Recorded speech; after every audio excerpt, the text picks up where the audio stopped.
Este não será um episódio curto e simples.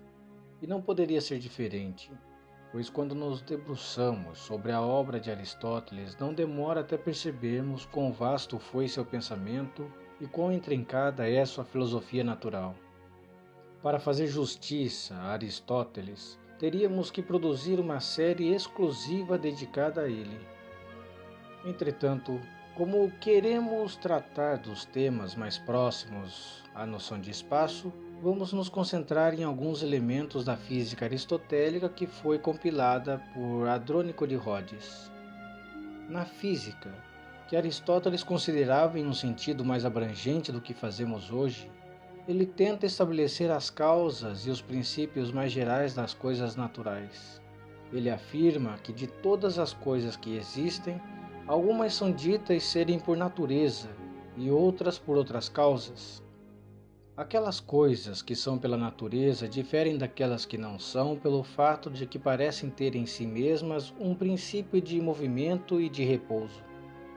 Este princípio de movimento e de repouso pode ser segundo o lugar, como ocorre com os corpos leves e pesados, pode ser segundo o aumento e decremento, como ocorre com os animais e as plantas, pode ser segundo as alterações, como na evaporação da água.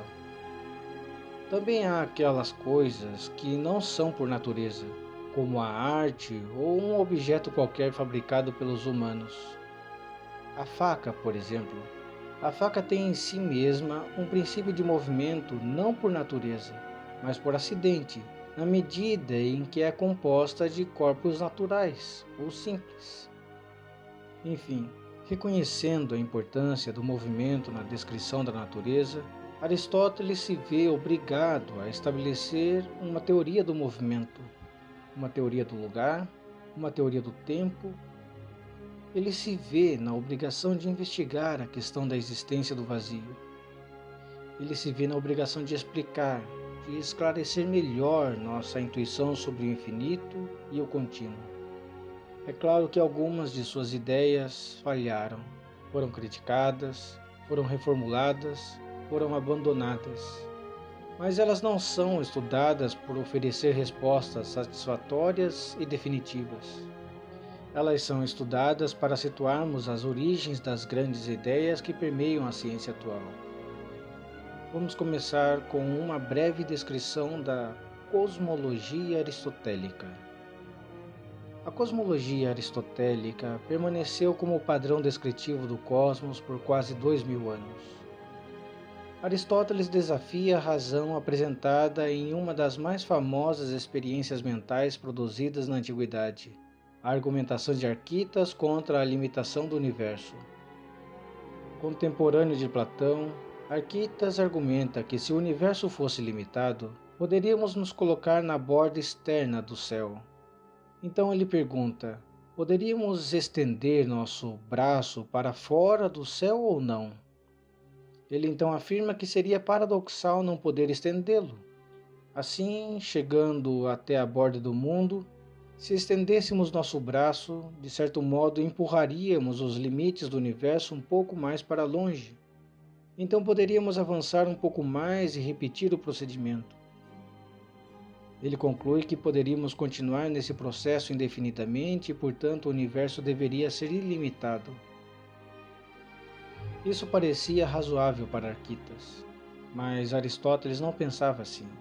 O universo de Aristóteles é limitado e esférico. Existem 3 esferas de importância fundamental. A primeira é a própria Terra. A segunda é o reino sublunar das coisas mutáveis. A terceira é a esfera que envolve o céu e tudo mais no universo. Esta é a esfera das estrelas fixas. As órbitas do Sol e dos planetas se encontram entre o reino sublunar e a esfera das estrelas fixas. O universo aristotélico é anisotrópico. As propriedades físicas dependem da direção. A Terra se encontra em repouso no centro do universo. O movimento da Lua, Sol, planetas e estrelas é explicado em termos da rotação em torno da Terra estacionária. Para Aristóteles, os objetos físicos são compostos por 5 elementos: terra, ar, fogo, água e o éter. Associado a cada um desses elementos está um lugar natural e um movimento natural. É da natureza de cada um desses elementos mover-se. O movimento natural dos elementos sublunares é reto, para cima e para baixo. A terra e a água movem-se para baixo e é por isso que o centro da Terra coincide com o centro do universo, enquanto o ar e o fogo movem-se para cima. Se o universo se separasse em suas partes componentes, toda a Terra se acumularia próximo ao centro do universo. Haveria uma segunda camada formada por água, uma terceira formada por ar e uma quarta formada por fogo. Isso preencheria todo o reino sublunar. Assim, o lugar natural da Terra é o centro do universo, o lugar natural do fogo é a superfície interna da esfera sublunar, e o lugar natural da água e do ar é nas posições intermediárias apropriadas. Este modelo cosmológico dominou o mundo até que Giordano Bruno desafiasse sua autoridade e perecesse em razão disso. O maior obstáculo colocado pelo modelo cosmológico aristotélico é a impossibilidade de uma física unificada e geral, pois as coisas se comportam de maneiras distintas no reino sublunar e no reino celestial. Os objetos sublunares tendem a executar movimentos naturais em linha reta, são mutáveis e perecíveis, enquanto os objetos celestiais tendem a executar movimentos naturais circulares e são eternos. Esta visão divisiva só seria superada com a lei da gravitação universal proposta por Isaac Newton no século XVII. A história alegórica sobre Newton e a maçã ilustra essa mudança de perspectiva sobre a física no universo. Na segunda parte falaremos um pouco mais sobre o movimento e sobre a teoria do infinito.